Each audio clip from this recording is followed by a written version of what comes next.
processor in Logisim. Just like how I'm demoing yung processor, di ba naglalagay ako ng instructions, naka-hex, di ba? So, yun. Basically, ganun yung gagawin nyo. You will be programming, basically programming exercise lang siya, pero that programming exercise will be done sa loob ng Logisim. So, meron kayong i-interface na something para makabuo ng game. Okay? So, parang ganun yung idea namin for DB3. Para lang may connection siya from yung programming, yung assembly programming mindset nyo from DB1 and yung logic level understanding nyo from DB2. So, wala lang. It's a nice capstone, we think. So, ilang. Okay? So, anyway, wala lang. Segue lang yun. Kwento-kwento lang. Alright? So, sometime this week, yung prop set, finalize namin. Tapos, i-release namin. Deadline nun is around December 3, I think. Tama ba? Basta yung parang first week of December. Okay? Tapos yung problem set, yung DP3, usually 2 weeks yung deadline namin, gagawin namin 3 weeks just for that one. So, magsasabay actually yung deadline nila ng dalawa. Or parang yung deadline nila will be on the same week. Which is basically, I think yung last day of classes is December 5, I think. Di ba? So parang during that week, nandun yung deadline nung dalawang yun. Alright? So yun lang. Again, inunahan ko na kayo. No? So yun na lang. Parang last two assessments for 153. Okay? Alright. Okay, so let's go. Let's begin. Right? So, last lecture, it's actually very conceptual. No? So we just described yung different memory technologies. No? Allowing us, again, most likely hindi lalabas yun sa exam. Diba? Hindi, diba? So parang, it's mainly for appreciation. Hindi kami nagpapa-conceptual sa exam eh. Diba? As you can see, problem-solving boys kami. Okay? So, anyway, yung last lecture, mainly conceptual, mainly kwento, no? Kwento kung paano gumana yung different circuits, okay, to create memories, okay, allowing us to better understand, no, bakit kapag sinasabi mong yung caches, bakit mabilis, bakit hindi mo pwedeng palakihin, bakit siya nagmamahal, di ba? Okay, and then basically from yung previous lecture, we highlighted na, okay, yung caches, maraming transistors, okay, para makabuo ng isang 1 bit of memory. Okay? And thus, you have to, you need more transistors to have a large memory. And that's expensive. Okay? Tapos, we led into yung DRAM na approach wherein isang transistor na lang.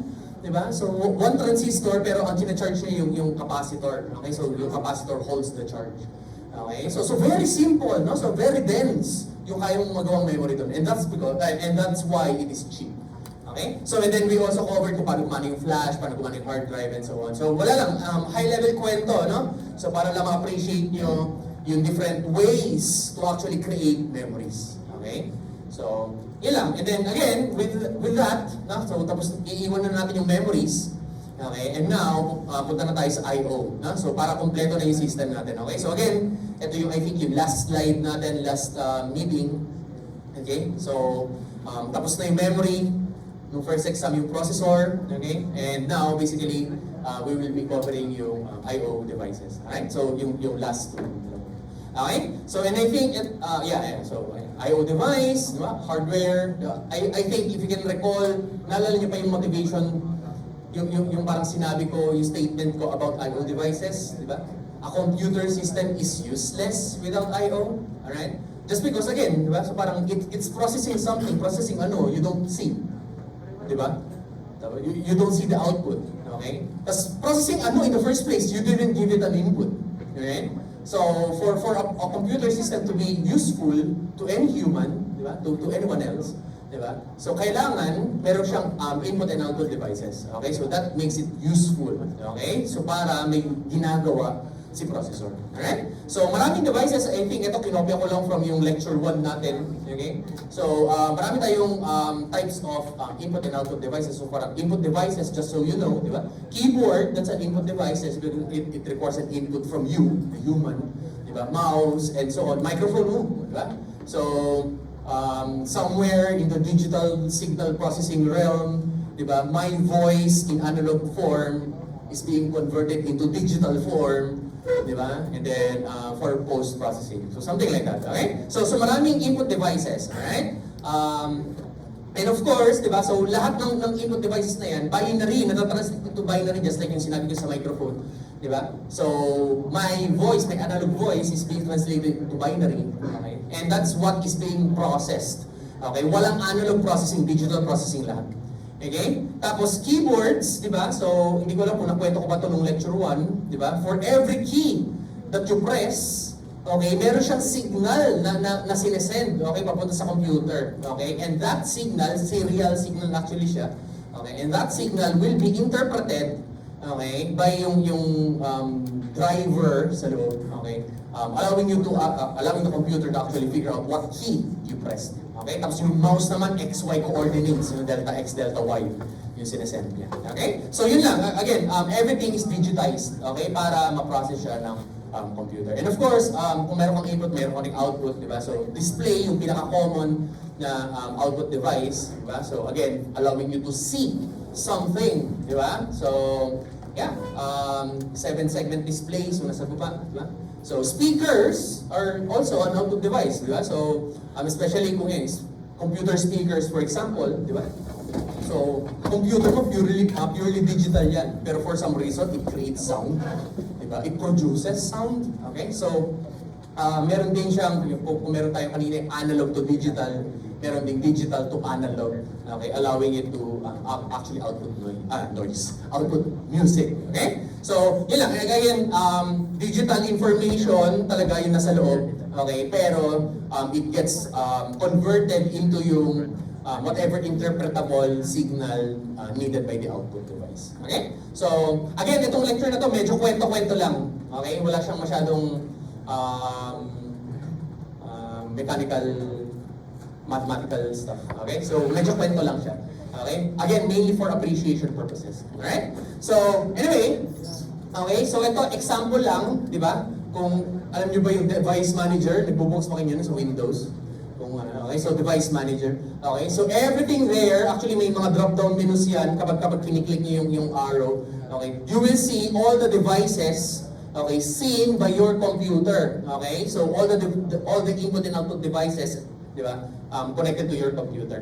Okay? And tapos, moreover, di ba, so, yung model natin back then, isang program lang, okay? Isang program lang yung nag-run sa processor. But no, in real life, di ba, a computer, nasabi ko na rin to back then, di ba, a computer is running multiple processes at the same time.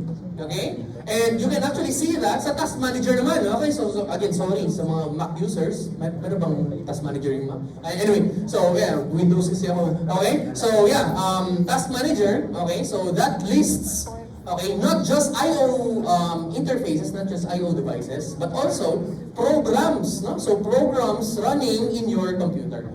Alright? And there you can see na, uy, ang dami. Diba? So ang daming programs that the computer is actually trying to run at the same time. May codes yun at the same time because in real life it's technically not. Okay? But anyway, mapo-cover natin yun. Okay? And the main logic, okay, that actually coordinates yung execution ng different programs para sa point of view ng human, mabilis. Para sa point of view ng human, lahat sila umaandar in parallel. Okay, si operating system, okay, si OS, okay, yung nagko-coordinate, okay, yung nag-schedule ng tasks, okay? So, I think merong higher Cone E16X, okay, at ata na magko-cover something touching yung OS, okay? But anyway, hindi out of scope natin yun, okay? So, kwento lang to. Okay? So now, again, diba? So, each device will be running in the background, okay? But, they don't really happen at the same time, okay? Sa point of view mo, mukhang at the same time, okay? But in real life, what is really happening is they are being run in interleaved fashion. Gets niyo yung word na interleaved?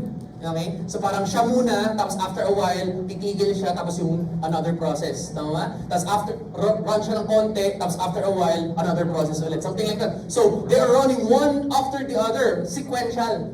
Okay? So, different processes are running one after the other, but, that switching, yung official term doon is context switching, yung pag-switch from one program to another, that switching is happening so fast.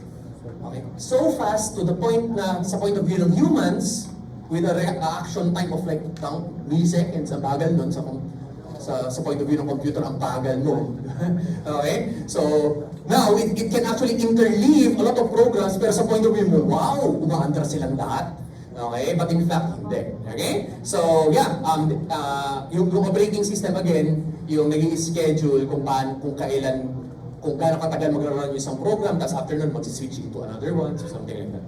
Okay? So, yan lang, wala lang. Ito pinakita lang yung time yung x-axis, no? Tapos parang pinapakita ko lang na nag-i-interleave siya ng different programs. Okay? But again, this is happening so fast to the point na parang lahat sila umaandar ng sabay-sabay. Okay? So, ano ba yung mga different parts to actually enable yung actual input-output interface, okay? So, how do you actually connect devices, okay? So, yung common model, okay, to describe how you connect different devices into a computer, into a processor, okay, is something like this, okay? So, parang meron siyang shared bus! Nalala niyo ba ito? Lecture something, di ba? Okay? So, bumabalik siya, okay? So, parang yung idea na yun, okay? Pero mas makapal to, hindi siya yung parang shared bus na yung na-cover natin doon sa micro-coded na processor. Pero, the interpretation, it's the same. Okay? So, mamaya may kwento tayo dyan. Okay? But anyway, so the idea there is that, okay, may shared bus, again, yung processor mo nandun, di ba? So again, this is on a higher scale, higher level. Okay? So, yung shared bus na kinover natin in yung bago mag-exam 1, di ba? Yung shared bus na doon sa loob ng processor, yun yung implementation ng processor. Okay? Now, this diagram, we are looking at a higher level. Okay? Higher level na, ayun yung processor, tapos meron siya mga kausap. Okay? And lahat ng mga kausap niya is nakadikit, naka-attach, di ba, doon sa shared bus. Okay? So again, bus, group of wires lang siya basically, di ba? So, nakita nyo yung sa ouvlet, di ba? Nakita nyo ba yung ouvlet tiles ko? Ayan ba? Yung lecture na may shared bus is may literal bus. Mga joke ni sir. Okay? Alright? So anyway, okay. So now, CPU is basically parang master. Okay? Siya yung nagmamanage yung communication that is happening doon sa bus. Okay? So, yung parang formal term sa kanya, master. Okay? Guess what? Kung anong tawag doon sa mga kausap niya? Hindi yun talagang ganun yung formal term niya. Okay, don't cancel me. Okay, but anyway, alright, so si processor yung master na managing the communication. Tapos, almost all of the devices na nakausap, na naka-attach dun sa bus are basically the slaves. Okay, so naghihintay sila ng command from the master for them to start processing. Okay, so anyway, okay, so again, yung bus is yung communication channel. Tapos of course, yung mga I.O. devices, yung mga peripherals. Yun yung slaves mo. Okay? So, eto, wala lang. Example lang. Okay? So, gets nyo naman na to. Okay? So, pero kinopya ko lang kasi yung previous slide. And gamitin ko na lang yung pictures niya kasi cute naman. Okay? So, anyway, so parang ang kwento niya is, okay, let's say na, uy, si user, okay, may pinindot na key or maybe ginalaw niya yung mouse or something like that. Okay? So, ang mangyari doon is that, okay, the processor has to initiate yung communication. Diba? Pero, diba, has to manage yung bus. Okay? Pero, kailangan sabihin ni device na, uy, taga lang, may nangyari. Okay? So, may pinindot si user. Okay? So, basically, the device sends a request. Request lang. Okay? So, hindi niya talaga directly agad kinokontrol yung boss unless the CPU allows it to. Okay? Kasi paano kung busy, hindi niyo makakontrol. Okay? So now if free yung boss, naalala niyo yan? Okay? So in a single boss na architecture na kinover natin in one of our lectures back then, diba? At any given time, isa lang yung pwedeng gumamit, isa lang yung pwedeng magsulat. Does that make sense? Guys, naalala ba yun? Since medyo fresh pa sa utak ko yung exam. Diba? So merong 4 na enables yun. Kung naalala niyo yun, may 4 na enables yun pababa. Tama? Oh, IMN, RegN, alam niyo ba yun? ALUN, tsaka MN, tama? Oh, alam niyo ba yun? Pag naglagay ko ng 1000, tama yun. Di ba? Pero pag nakakita ako ng 11, what the hell are you thinking, my son? Who you? What are you trying to do? Di ba? Gets mo nga ba kung ano yung transaction na gusto mong mangyari? Di ba? You are trying to write different items into the bus. You can't. Okay? So, hindi pwede yun. Alright? So again, dito, okay, so mag-send ng request si device, tapos the processor will now enable, okay, yung bus para doon sa specific device na yun. Okay? Making the bus busy. Okay? Because the bus is now being written to by the device. Okay? So, yun lang. Okay? And then, now, it can now start processing and so on. Diba? Tapos parang ang kwento dito is, let's say may another device, okay, trying to, okay, communicate with the processor, okay? Pero nakikita yung kulay, no? Okay? So, let's say na yung current bus is being used by something else, okay? So, let's say in this case, si GPU, okay, yung gumagamit ng bus, okay? So, it's using the bus to transfer data in and out, okay? And because the GPU is using the bus, the Wi-Fi card, which is another device, cannot use the same bus. Okay? Magkakaroon ng conflict. Gets nyo ba yun? Okay? Hindi pwedeng one yung enable nito, one yung enable nun. Parang sa isa. Okay? Hindi pwede yun. Okay? Why? Because if this is sending 0XA and this is sending 0XF, anong laman na bus? Diba? Okay? So if one device is trying to write into the bus 0XA, yung isa is 0XF, oh, magkaibang value yun eh. Okay? How can it exist on the bus? Those are two different values. Okay? That's why, at any given time, the protocol is, at any given time, isa lang ang pwedeng gumamit ng bus. Okay? So, isa lang yung pwedeng gumamit ng bus para makapag-communicate kay processor. Diba? So, something like that. Okay? So, again, at this point, the Wi-Fi card has to wait. Okay? It has to wait for the bus to be freed. Okay? So, hindi busy, free. Right? So, for the bus to be freed, okay, before actually using the bus for itself. Okay? So, yun lang. And ito, sabi niya dito is, kung yung GPU is, hindi naman niya kailangan ng bus to transfer data from another to another device, pwedeng nag-run siya. Okay? So, pwedeng may gumagamit ng bus. Okay? So, gamit yung Wi-Fi card, kausap niya si processor. Okay, pero pwedeng yung GPU nag-run on its own. Di ba? As long as the GPU is not using the bus. Okay? So, di ba? So, parang processor din, you can imagine yung GPU parang processor din siya. Okay? So, the processor can execute on its own. Okay? Independent of what is happening sa bus. As long as yun nga, hindi niya kailangan yung bus. Okay? Pero kapag kailangan si bus, then, gamit kulay yellow color-coded for your convenience, di ba? So, kulay yellow, gamit ng Wi-Fi card right now Okay? So, the GPU has to wait, okay, for that transaction to finish, okay, for the bus to be freed, okay, before communicating again, okay, before using the bus again to transfer data to another part. Okay, to another device. Okay? So ito parang GPU, tapos nag-send siya ng data papunta sa monitor, so something like that. Okay? So again, it's the CPU, okay, the processor is like managing who uses the bus at any given point in time. Okay? So, yun lang. Okay? So, yun lang. And of course, di ba, to enable communication between different devices, iba-iba kasi yung protocol. Alam niyo yung ibig sabihin ng protocol? Sinasabi ko yung word na protocol. Alam niyo ba yung ibig sabihin ng protocol? Protocol, parang rules. Okay? So parang rules of communication. Okay?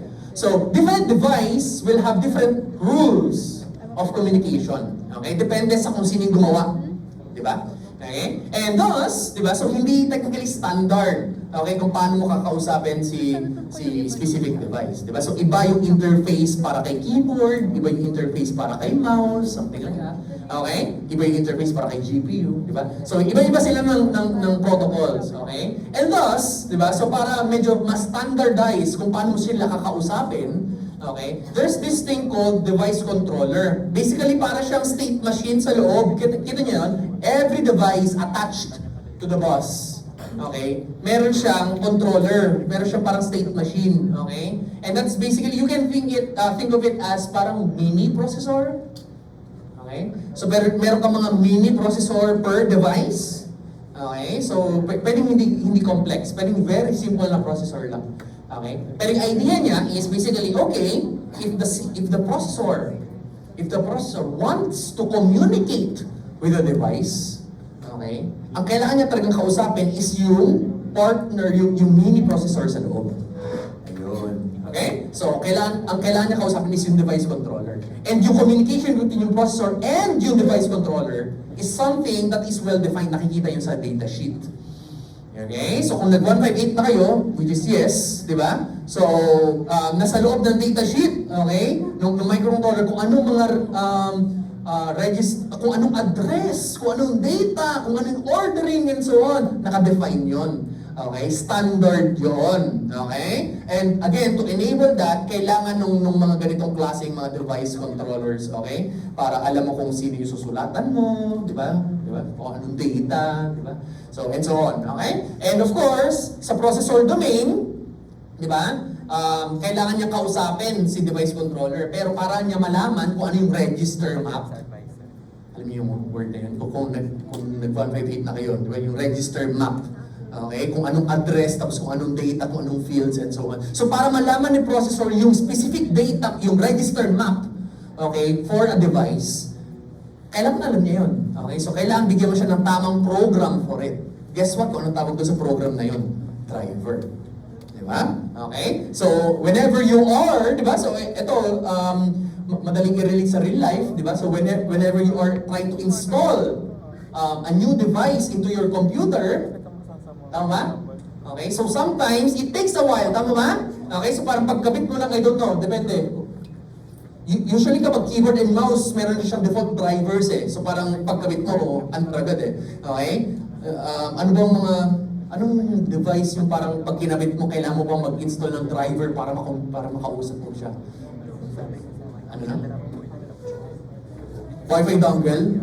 Although sometimes pwedeng hindi na rin eh, standard na rin siya eh. Okay? GPU for example, well technically meron siyang parang default drivers na ini-install kapag kinabitan mo ng GPU yung computer mo. Okay? Pero sometimes you also have to install a newer version of a driver, something like that. Alright? So again, because the driver is basically a software. Okay? It is a software that allows the processor to actually know, oh, ito yung register map ko. Okay? Therefore, this is how I can interface with this specific device. Okay? So kailangan mo ng driver. Makes sense naman, di ba? Okay? So driver is the software, di ba? Device controller is basically the hardware that you are communicating to. Okay? So, yun lang. Okay? So, device drivers contain the configurations. Okay? So, ito medyo maraming terms, pero again, gusto ko lang naman, hindi nyo naman kailangan kabisaduhin, di ba? So, gusto ko lang, puro kwento lang naman to, di ba? So, ano ba ang loob ng device controller? So, sabi ko, may device controller ka doon, yung DC. Di ba? So, ano ba laman nun? Okay? So, again, sabi ko, para siyang mini processor. Okay? Pero typically, on a more general idea or architecture, ganito. Okay? So, marami siyang mini components. Okay? So, again, hindi nyo na, meron akong definition sa next few slides. Okay? Kung ano sila. Okay, sige, isa-isayin natin, di ba? So, device interface is basically the thing that is connected to the bus. Okay? Siya yung nakakaintindi kung ano yung protocol, okay, para magkaintindihan sila ng processor. Okay? So, that is the device interface. Okay? So, kung Wi-Fi card ka, hindi ko alam kung nakarinig na kayo before, yung network interface card, yung NIC. Di ba? So, that's basically, yun yung digital circuit, diba, that actually knows the protocol happening doon sa bus. Okay? So, yun lang. Tapos meron din siya yung data buffers. Of course, ano yung point ng data buffer? Because some devices are too fast. Okay? Diba? So, remember, there are times na hindi nila magamit yung bus right away because they are waiting because someone else is using it.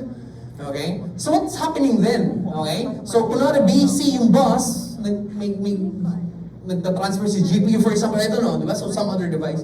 Tapos nag-press si user ng key, diba? So, something, or something else, diba? Okay? So, kailangan, yung key na yun, hindi yun mawala. Just because busy yung bus, hindi pwedeng, hindi ko pwedeng gamitin yung bus eh. Huwag na lang. Diba? Hindi pwede yun eh. Okay? So, you have to take note that, the user actually pressed a key. Okay? That has to be saved. Diba? Whatever that key is, that has to be saved somewhere. Okay? So thus, meron siyang mga data buffers or basically parang memory. Okay? So memory that allows you to hold yung data while you cannot use the bus yet. Okay? So, pwedeng yun, or pwedeng pag mabagal yung device, sulat mo muna sa memory before you try to read or something. Okay? So again, yung idea of having a small memory, okay, is beneficial. Okay? Especially kung maraming nag-share ng bus. Okay? And of course, yung controller, ito yung parang processor, yung microprocessor, FSM. Okay? And basically, yung goal is siya, okay, meron akong memory, meron akong interface, ano yung communication between them para mabuo yung isang buong system na to. Okay? So ano yung logic, okay, para magkaintindihan yung interface dun sa buffer, kailan niya gagamitin yung buffer, di ba? And so on, di ba? Yung sequencing of steps. Okay? So si controller, yung nag-implement na. Okay? So, yan lang. And then of course, ito yung alam niya sa 158. Okay? So, yung special function register, hindi ko alam kung anong tawag sa 158. Okay? Pero basically, ito yung register map. Okay? So, doon sa register map, nandoon yung, di ba, kung ano yung specific register address, nandoon ito yung fields, tapos ito yung DON, yung BC, whatever, di ba? So, depende kung ano yung device mo. Okay? So, marami. So, meron kang control registers daw doon, okay, allowing you to initiate na, mag-start ka na mag-process. Di ba? So, sinisend mo yun doon sa specific register map. Okay? Tapos, meron ka rin status, ito yung mga acknowledge, di ba? Yung DON, yung BC, na signals, okay? So, you can also read yung mga status registers na yun through the register map. Okay? I think may picture ako mamaya. Pero kung nag-158 kayo, alam niyo na itsura na. Okay? Tapos data registers is yung actual data if you want to read and write. Okay? Ayan o! Ayan, parang ganyan. Example lang yan, di ba? Okay? So parang, di ba? So this is what a register map looks like. Di ba? So different register maps will have different names. No? Okay? Ba't yun yung reaction nyo? Parang kayo natutrauma sa 158? Yes? Okay? So, yeah. Again, ito example lang to. Toy example lang to. Okay? Pero what I'm trying to show is, whenever you want to interact or interface with yung specific device, you have to read the data sheet. Na? Okay? So, provided yung data sheet, tapos nasa loob ng data sheet yung something that looks like this.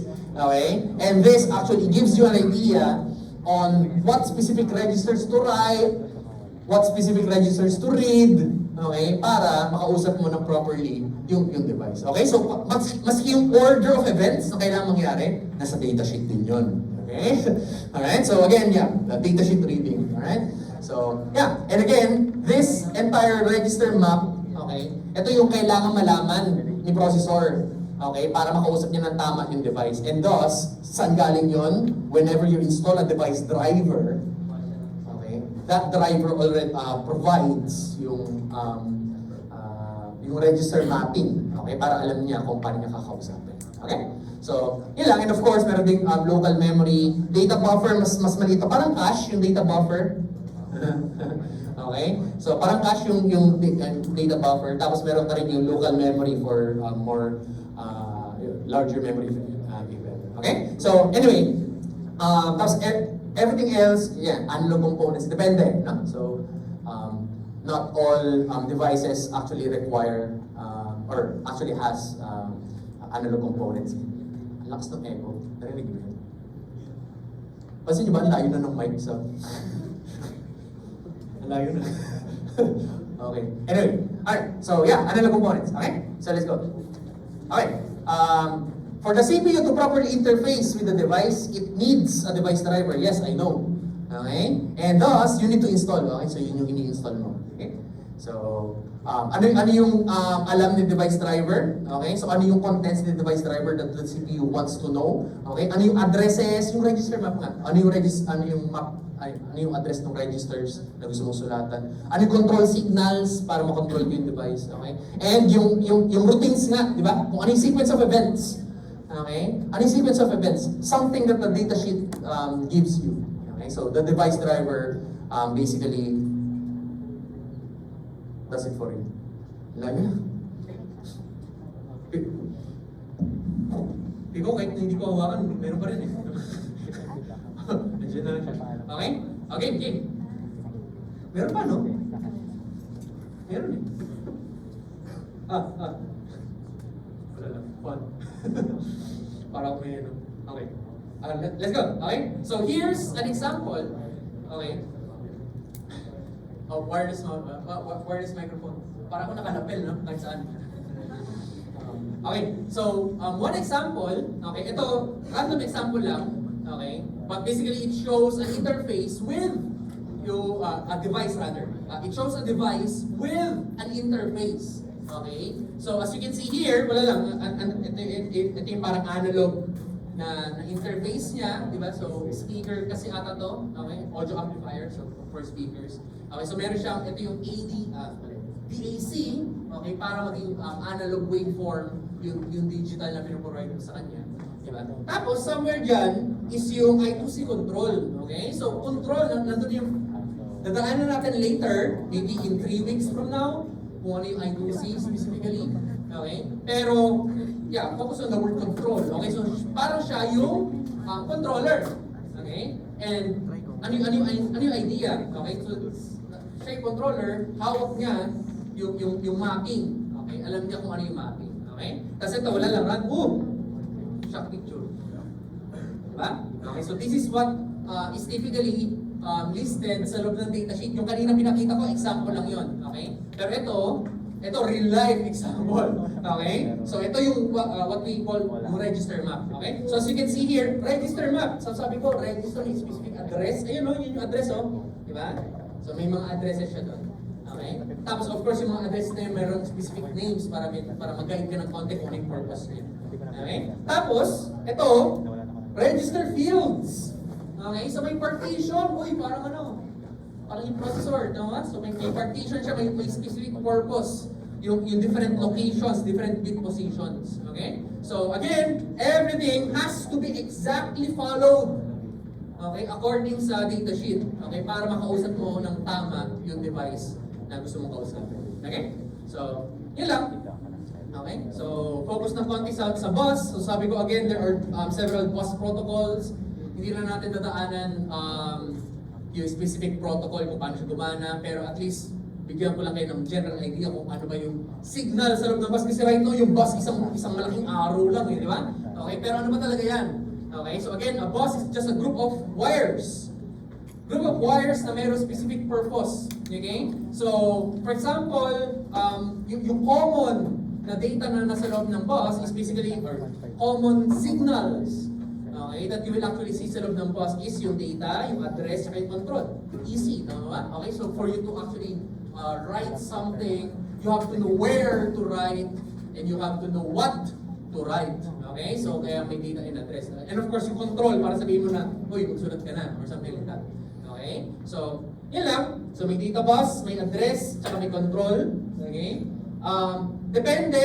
Alam niyo yung duplex? Saan yun? Na-cover na ba yun before? Kung ano yung duplex in terms of communication. Medyo easy ito eh. Tama ba? Baka na-cover na rin to 113, maybe. Okay? Yeah.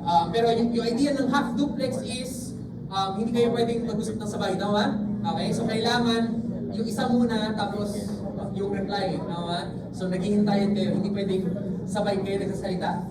Okay? Full duplex kapag sabay. Okay?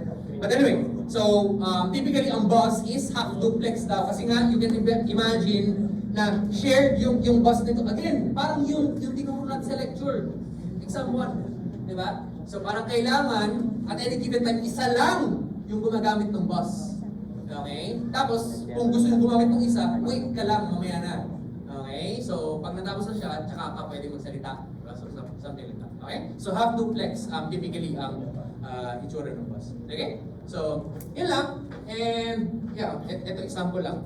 Nag-drawing na ulit ako ng another example. Okay? So, kunwari, ito yung specific register map. Ito yung specific like, control signal niya. Diba? So, meron siyang write data kung gusto mo magsulat ng data, kung gusto mo magbasa ng data.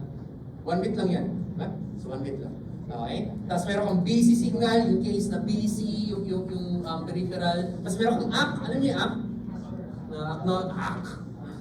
Okay? So, acknowledge. Okay? So, basically, allowing you to know na ready na yung device na kausap mo. Okay? So, yun lang. Ito, random example lang. Diba? So, kunwari gusto kong mag-send ng code beef. Dapat pala in-edit ko ng added post. Okay, but anyway, so gusto ko mag-send ng data na code beef, okay? Gusto kong isulat sa address feed 1234, tama ba? Okay? So, ano yung kailangan kong gawin? Okay? So, sabi dito, yung address kasi, address is feed 1234, therefore yun yung address, tama? Yung data na gusto mong isulat is yung code beef, so yun yun. Okay? Tapos yung control daw is kailangan AF. Bakit AF? Bakit AF? Because if you try to write it, di ba? So again, sino yung gusto mong sulatan? GPU, tama ba? GPU. Tingnan mo yung diagram dito. GPU is at address F, tama ba? Okay? So therefore, yung device address mo dito, ito yung F. Does that make sense? Yung gusto mong kausap is F. Okay? Kasi letter A kasi isa, hindi naman yun yung gusto mong kausapin, eh. Tama ba? Yung gusto mong kausapin yun is yung nasa taas. Okay? So si F, yung kausap mo. Okay? Tapos AF, ano yung A? Ano yung A? 1010. So therefore, ano yung sabihin nun? Gusto ko magsulat, yeah? Oh, kasi yun yung purpose eh, yun yung idea mo. Gusto mo mag-send, gusto mong magsulat ng data. Okay? Tapos sabi niya dito, busy. Basically sabi, it's saying na hawak ko yung boss, walang ibang pwedeng mag-send. Does that make sense? Okay? Walang ibang pwedeng gumamit kasi ako yung mag-send ng data sa kausap ko. I am the one holding the boss. The boss is busy. Okay? So, yun lang. Okay? Yeah, ito yung explanation, pero yun yung explanation ko kanina. Okay? So again, yung device address must be explicit. Okay? So, di ba? So dapat F, kasi yun yung kausap mo. I-address mo yung kausap mo. Make sense naman, di ba? Okay? So, yun lang. Technically, guys, this device, yung AI processor, okay, that device can see whatever is happening. Agree? It can technically see what is happening. Lahat ng transaction, it can see it. Okay? But it is ignoring it. Does that make sense? Okay? So, kasi alam niya, hindi naman ako yung kausap mo. Tama ba? Okay? Pero, the fact na nakatap ako doon, the fact na yung wires ko is nakadikit din doon sa same bus na yon, okay? So, that device can actually see, okay, yung transaction. Okay? Although, again, it is ignoring yung transaction. Okay? So, ilang, again, in terms of communication protocols, I think that will be our last lecture sa 153. We will be covering different communication protocols. Okay? So, yeah, maybe 3 weeks from now pa. Matagal pa? 3? 4 weeks? But anyway. Okay? So, yun lang. Okay? Tapos, kung let's say tapos na si GPU, basically the GPU will just set yung act. I'm done. Di ba? So, pag nag-1 yan, ano sabihin yan? 1, 1, 0, 1, 0 kanina, pero ito magiging 1, tama? Malakas na yung... Bakit ano?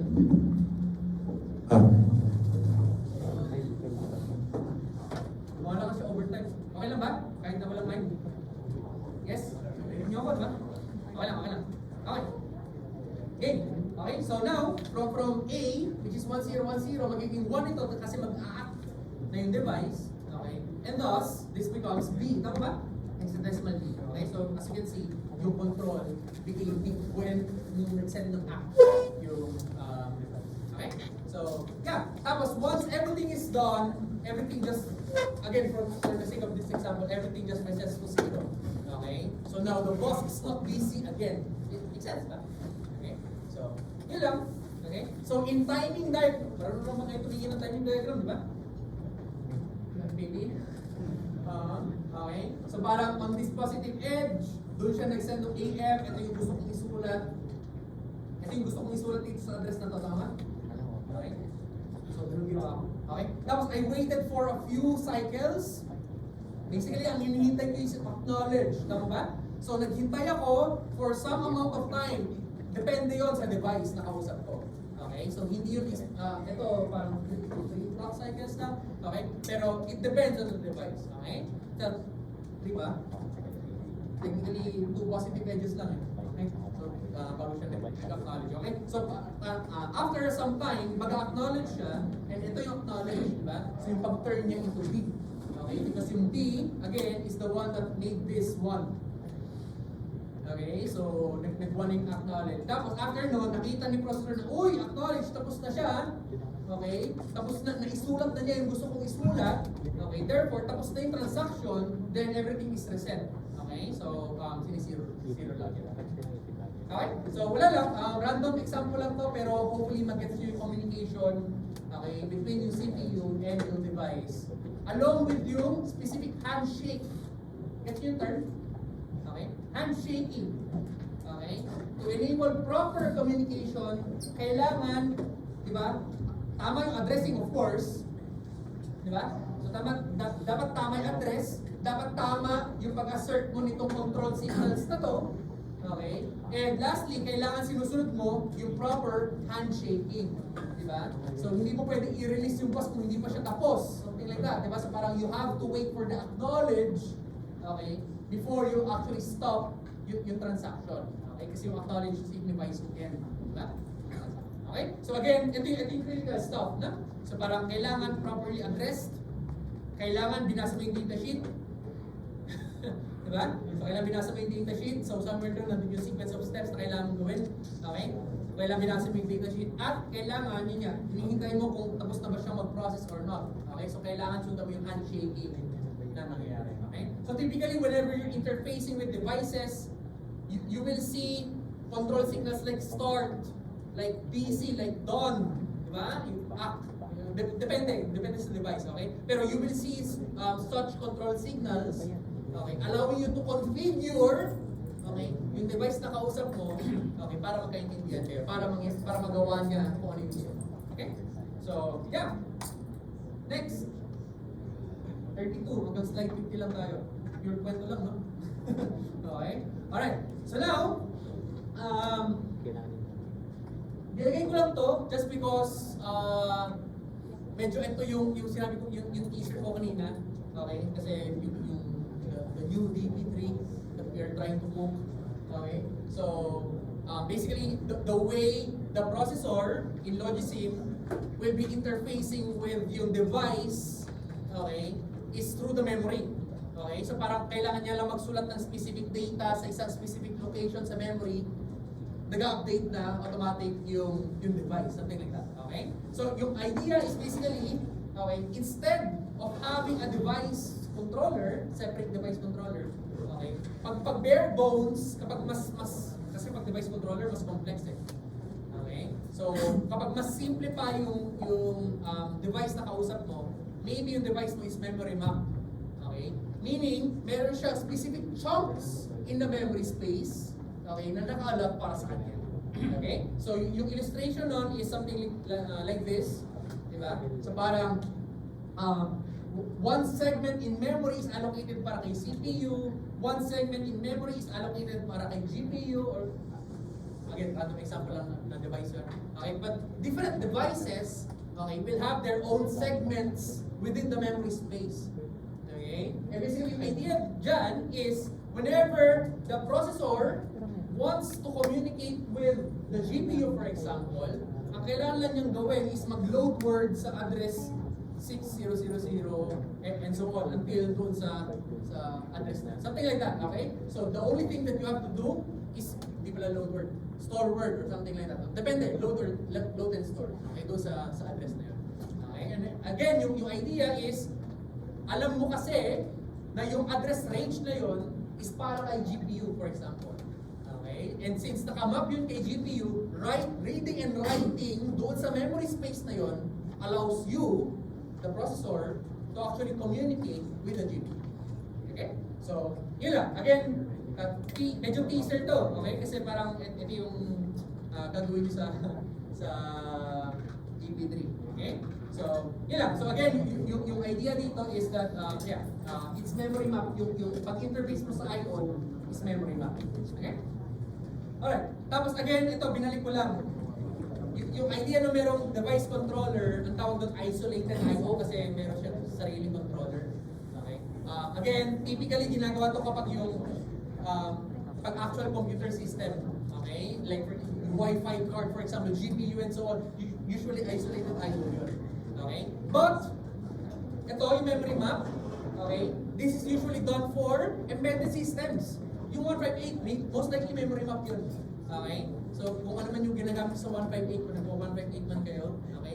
So, typically, kapag yung microcontroller, which is basically very small systems, okay? Very limited yung I/O. Okay? So, usually memory map yung pag-interface devices. Okay? So, yun lang. Okay? So, just to end, dadaanan natin itong tatlong to, tapos after natin daanan yung tatlong tapos na yung lecture, diba?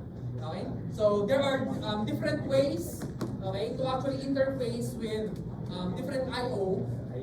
Okay? Nakuha niyo ba ito? Tumatawa kayo? Yes? Okay, alam niyo na? No? Oh. Ay. Lakas talaga nun. Bululog. Nala? Lakas, sensitive. Okay. Okay. Alright. Alam niyo yung polling, yes? Maybe? Sa 158? Kung nag-158 kayo. Okay. Polling and interrupts. Okay, sige, daanan natin isa-isa. Okay? Very quickly. Uy! Polling is an infinite loop, yeah? Okay? Polling is an infinite loop wherein you constantly ask whether the device is ready or not. Tama? Okay? So, it is the most basic way of interacting or interfacing with a device.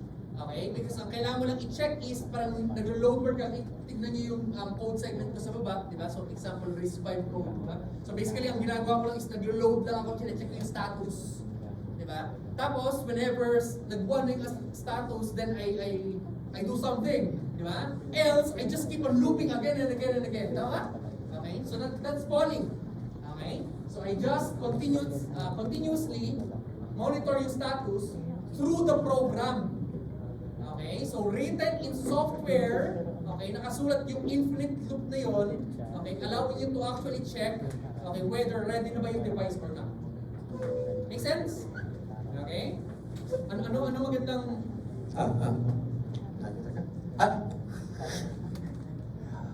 Ano magandang analogy dito?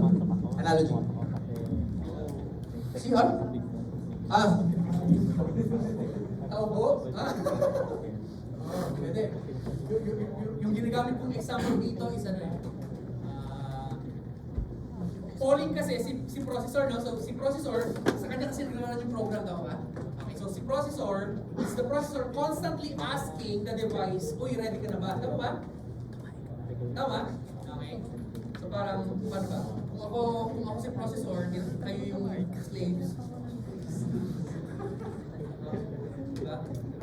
Tapos kung na may ginagawa kong something, uy, tapos ka na ba? Ganun lang. Lagi kitang tatanungin every now and then, no? Tapos ka na ba?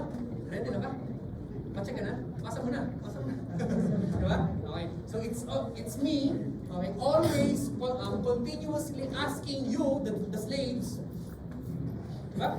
Okay. Always asking the slaves whether you are done or not. Tama? Okay. So yun yung idea. That's polling. And again, this is the most basic form of interfacing kasi ang dali.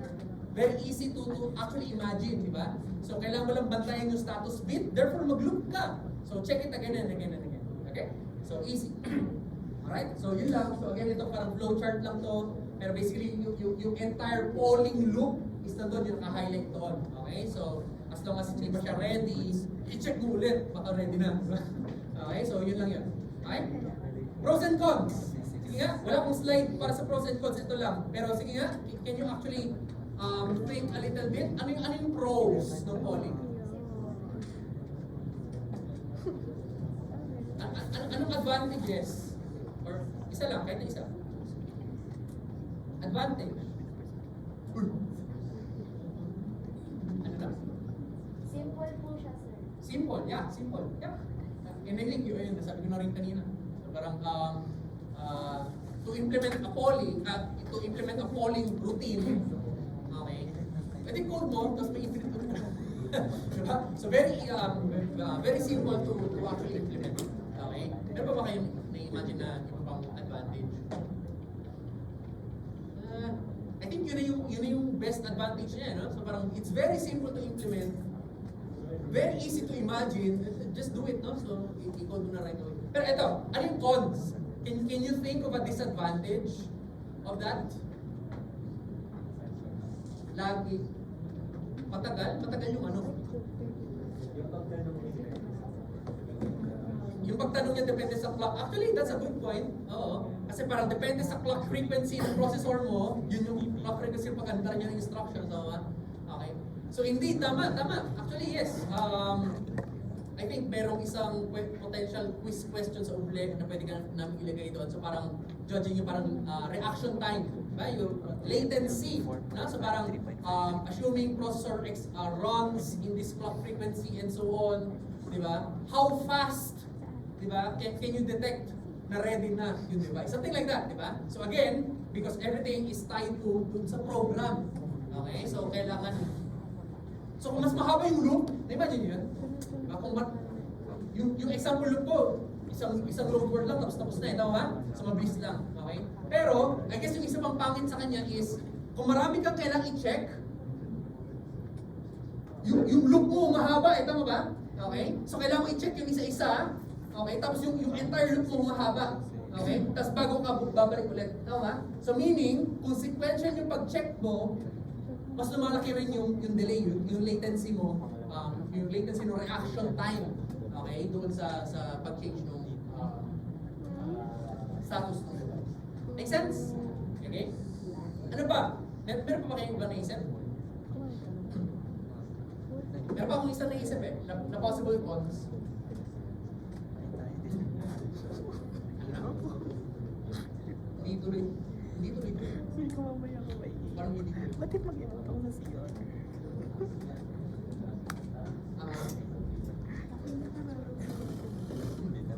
Ulit mo nga, parang yun yung... Sinasabay ko sa shower. Parang yun yung nasa isip ko, pero ulit mo nga. Tama. Okay. Okay. Medyo related doon. I think yung nasa idea ko is this. The processor cannot do anything else except to loop. Di ba? Okay? Remember, polling is an infinite loop. Tama ba? Okay? Tapos, once na may nag-ready doon, then, tsaka siya tatalon para i-service yung device na yun. Tama? Okay? Pero, habang walang nangyayari to sa device, the processor keeps on looping again and again and again, doing nothing but looping. Yeah? Yeah? Yun, actually, that's a con.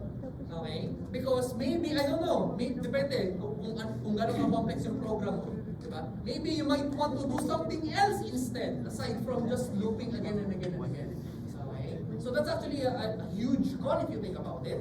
Okay? The processor cannot do anything else aside from looping.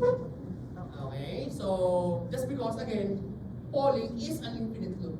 Okay, hindi siya makaka-exit doon, di ba? So, makaka-exit lang siya kapag may nangyari sa device, okay? Magsa-service, tapos babalik ulit siya doon sa loop eh. Okay, so, yeah, again, the point of view is, or the point is, the processor cannot do anything else other than polling at this point. Okay? So, that's one point. Okay? And thus, diba? How do you optimize yung problemang yun? Or how do you solve that problem? Okay? So, kanina, ano yung analogy ko? It's me, the master, asking you, the slaves. Okay? Whether, are you ready? Wait lang, sir. Are you ready? No. Are you ready? Diba? Okay, it's always me asking, are you ready na ba? Okay? So, ano yung con nun? I am not doing anything else aside from asking you, tama ba? Okay, I cannot do anything else, okay, aside from me, like asking you again and again and again. How do you optimize that? How do you solve that problem? Yan yung clue. Sige nga, ilagay nyo doon sa analogy. Sila yung yes! Di ba? Okay? So instead of me asking you again and again and again, okay, making me not do anything else aside from asking you, tama ba? Okay, yun yung con ng polling eh. Okay? So, I just keep on asking. Okay? What if, ano yung solution? Don't ask. Let the slave. Okay? So let the slave actually tell you that it is ready. Does that make sense? Okay? So interrupts. Okay? So interrupts is another way, okay, to actually handle or to actually interface with the device by connecting yung parang status bit niya, yung ready bit niya, okay, into yung parang interrupt signal ng processor mo, okay, para the processor can do something else. Make sense, no? Okay? So, interrupt eh. Diba? So parang wala ako sa loop. Okay? So the processor can actually do something else. Okay? Tapos, once the device says na, uy, may bagong data, diba? Uy, may ready na ako, diba? Then, punta ako doon para i-service ko. Okay? So, anong idea nun? Okay? Balik ko lang ng konti. Yung polling kasi, anong mangyari? Pag nag-exit siya ng loop, mag-jal ako sa start process, tama ba? Okay? Ito yung pag-handle ko kung ano yung dapat na mangyari kapag na-receive ko yung or kapag ready na yung device. Okay? So meron akong JAL. Okay? Mayroon akong explicit na JAL instruction para tumalun ako sa function para yung function na yun yung mag-handle kung ano kailangan gawin. Okay? So now, kapag interrupt, okay, yung idea is walang explicit JAL. Nandito siya. Okay? Walang explicit JAL instruction. Okay? So, the program, di ba, can be written as is. Di ba? So parang don't think about the device right now. Di ba? So, write ka lang ng program that's doing something else. Di ba? So you can do that without an explicit JAL statement. Tapos, once na nagkaroon ng interrupt, then automatic. Okay? Yung tool sa interrupt is that meron siya parang, again, hindi nakasulat yung JAL sa loob. Okay? Pero, yung idea is parang tatanong siya eh. Okay? Kita niyo yung drawing. Okay? So, normal program flow. Okay? Tapos, nag-send ng interrupt, uy, ready na ako. Okay? May bago akong data. Okay? Tapos, automatic, walang explicit JAL call, pero tumalon yung program. Okay? So, tatalon yung program sa isang function, yung parang ISR handler, basically ito yung pang-check. Sino yung nag-interrupt sa akin? Diba? So parang piece of code din siya, pero basically, manahanapin niya kung sino yung nag-interrupt sa kanya. Tapos kapag nakita niya na kung sino, then it will perform yung actual processing. Okay? Tapos once natapos na i-process yung specific device na yun, then I can return back JRRA, tama ba? Okay? So parang siyang nag-JAL, may ginawang something to handle yung device. Okay? Tapos nag-JRRA bumalik, parang walang nangyari sa point of view ko. Okay? So, parang normal program flow, uy, interrupt, may nangyari, bumalik ulit sa exact point kung saan ako umalis. Tama? So, sa point of view ng main program, parang walang nangyari. Okay? Pero sumingit lang yung execution ng ISR. So, again, sa loob ng program, walang JAL. Okay? So, ano yung tawag doon sa piece of code, okay, yung parang function na kinocall kapag nagkakaroon ng interrupt, ang tawag sa kanya, may formal term lang, interrupt service routine, ISR. Okay? And this is also something na gagawin nyo doon sa kinukook namin DP3, di ba? So parang, meron kayong main program, okay, tapos meron din kayong parang ISR code na kayo rin magkukode. Okay? So tapos, doon sa loob ng main program nyo, wala, it's doing something. Pero kapag nagkaroon ng interrupt, boom, takalo siya doon sa other piece ng code. Okay? So, to actually handle yung device. Okay? So, yun lang.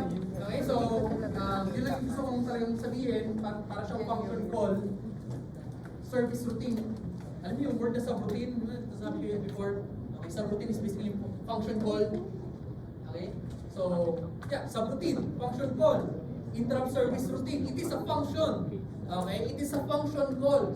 Okay? Pero walang nag-jal sa kanya para pumunta doon. Okay? Automatic na lang na once na nagkaroon ng interrupt, boom, tatalon agad siya doon sa ISR na function. Okay? So, yun lang. Yun yung overall idea. Okay? Tapos, yeah, ito yung sinabi ko kanina. Ano yung laman nung ISR handler? Diba? So, pwede kasing magkabit ka ng different interrupts. Diba? Kung isa lang yung interrupt pin ng processor mo, usually ang gagawin ni tapos kung na rin marami kang devices. Pag mag-i-interrupt yung device, mag-1. Tama? Usually yung isang parang naive approach doon is yung mga different devices naka-OR, yung interrupt nila naka-OR, tapos naka-connect sa processor. Are you familiar na? Naka-OR. Okay. Para kung nag-send ng interrupt either one of the device, magwawan yun, yung output ng OR magwawan, tama? Makikita ng processor, uy, may interrupt, tama? Pero, hindi ko alam kung sino. Tama? Okay? And thus, kaya yung ISR handler na sinabi ko kanina, okay? So usually, again, piece of code yan, di ba? So doon sa loob ng ISR handler, sinecheck ko sino doon? Sino doon? Di ba? May na-receive akong interrupt, hindi ko alam kung sino. Okay? So ngayon, iisa-isahin ko. Okay? So now there are, depende. Okay? Kung paano mo siya i-check. Okay? Isa-isa. Okay? So, depende na to sa kung ano yung implementation ng specific device na kinonect mo sa cloud. Okay?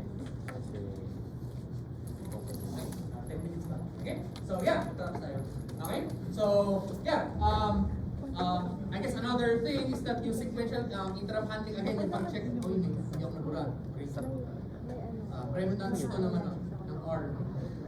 Ng discussion. Okay? Pero anyway, okay? Anyway, sequential interrupt handling again is yung paghanap mo sa kung sino yung specific device na nag-interrupt.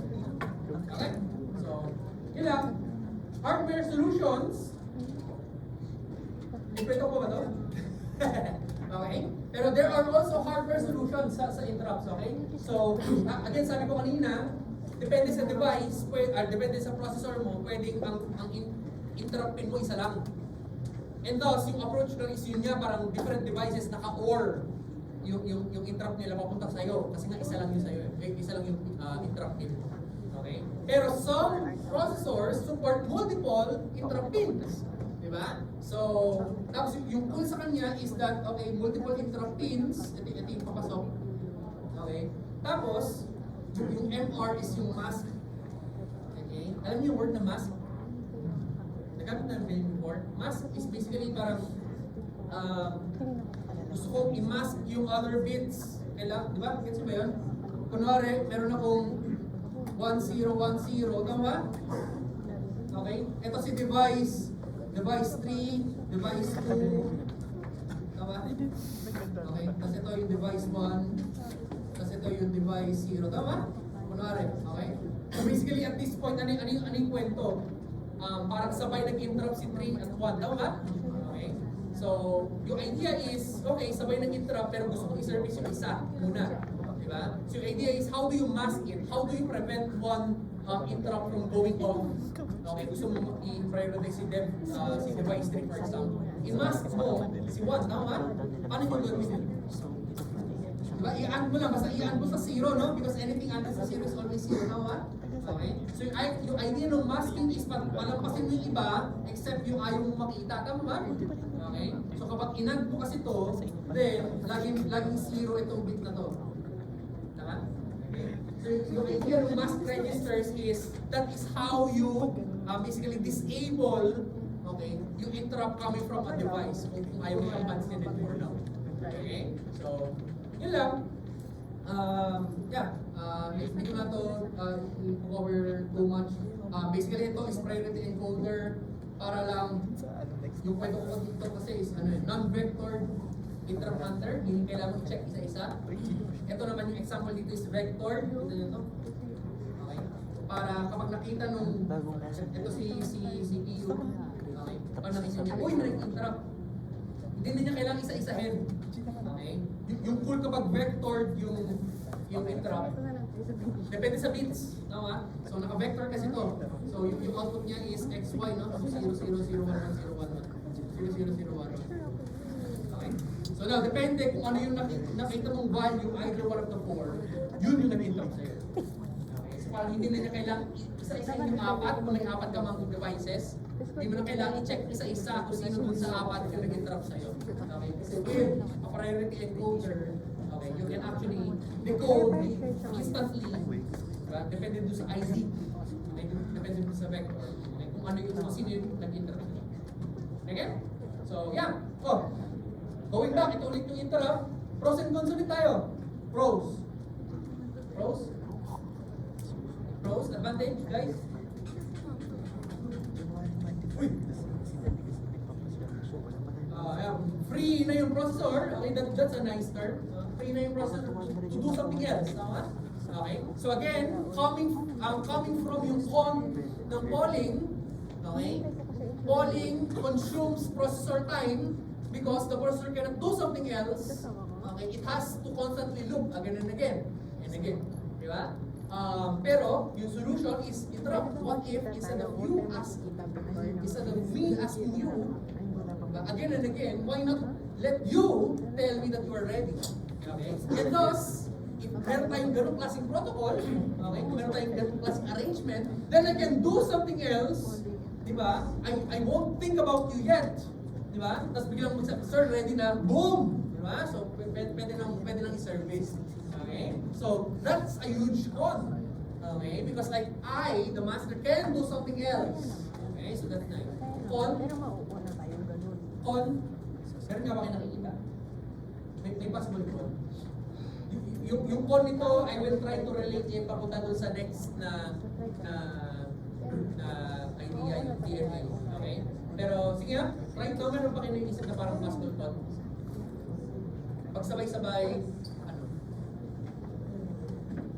pag sabay-sabay nag-interrupt, yeah, yung kailangan mo i-service yung isa muna, tapos after nun, tsaka isa-isa, isa-isa pa rin yung pag-service, okay? Pero tayo kung i-relate yun sa magiging motivation ng susunod. I think kaya. Basically, ano yung problema? Sino yung limiting factor? Kapag maraming device na nag-interrupt sa akin, I can only service one at a time, tama ba? Sino yung limiting factor? Ako. Tama ba? Okay, because I am only one. Tama? Oh, okay. So, yeah. Actually, yun yung idea. Okay? I think magandang motivation yun para sa susunod. Okay? So again, di ba? Yung con, yung pino-float namin idea para sa con ng interrupt is, kapag marami ka na kailangang i-service, okay, yung bottleneck mo is the processor itself. Okay? Because the processor can only service one at a time. Tama ba? Okay? So, yeah. Yung bottleneck mo is yung processor. Therefore, ano yung solution? Ano magandang sagot sa analogy natin, di ba? Kung maraming students na sir pa-check, di ba? Anong kailangan kong gawin? Maghanap ka ng SA! Okay?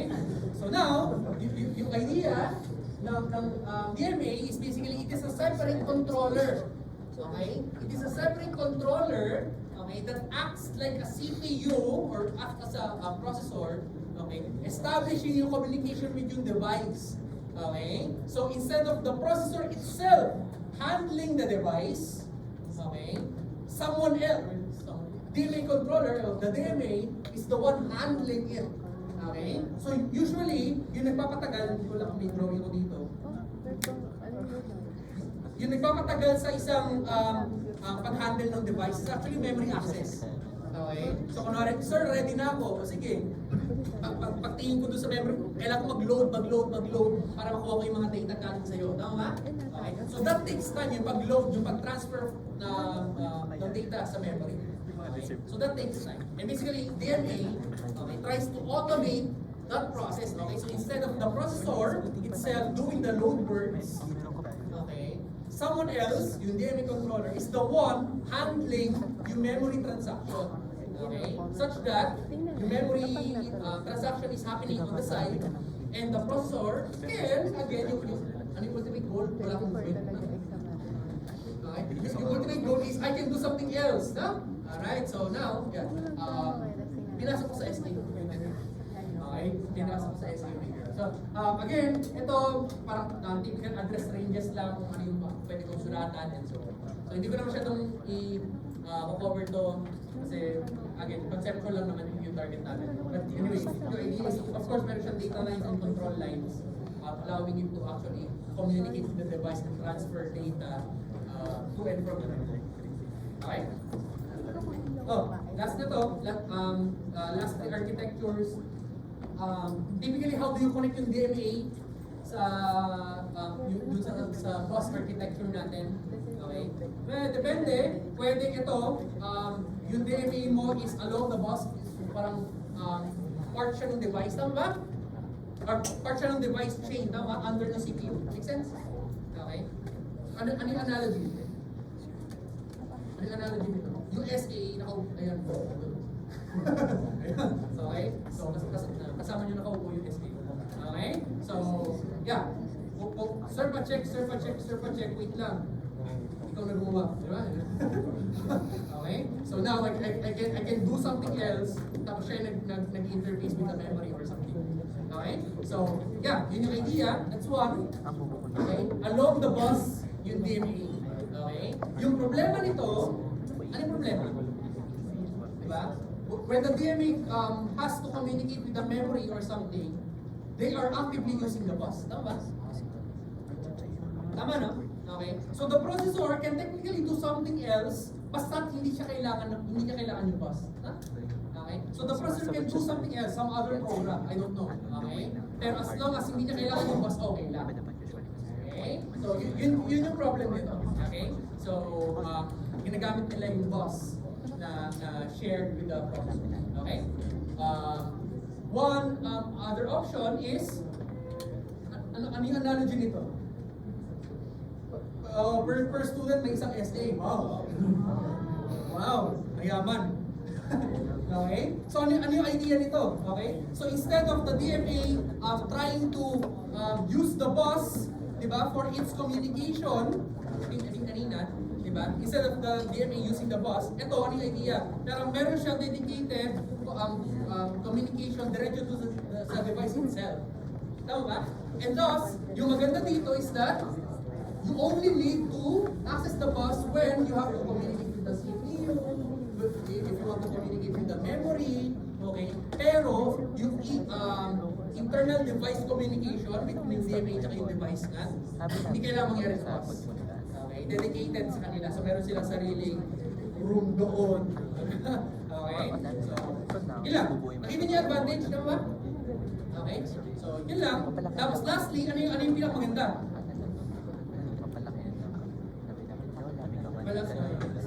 Mahal kasi ito tama ba? Mahal to, ang daming SA, no?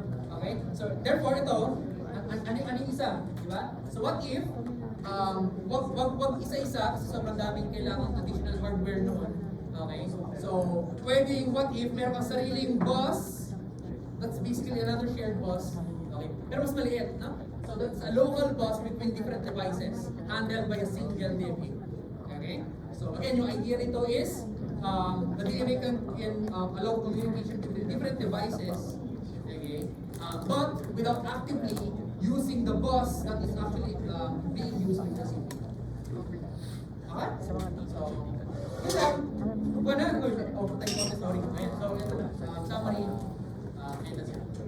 Tapos na po.